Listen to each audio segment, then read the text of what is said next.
Zokir aka, Smile Designga kelib implant qo'ydira olamanmi? Ha, bemalol. Agarda sizni qo'lingizda 3D rentgen va suyuklaringiz yaxshi bo'lsa, 1 soat ichida implant qo'ydirib ketishingiz mumkin. Ayolim homilador, implant qo'ydirsam bo'ladimi?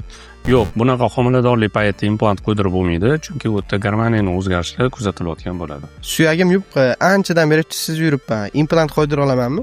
Ha, albatta, suyangizni biz 3D rentgen orqali o'rganib chiqamiz va kerakli bo'lgan hozirgi zamonaviy Blue Diamond yoki ARI implantlari orqali biz tish qatorni to'ldirib berishimiz mumkin. Lekin har bir bemorga individual reja tuziladi.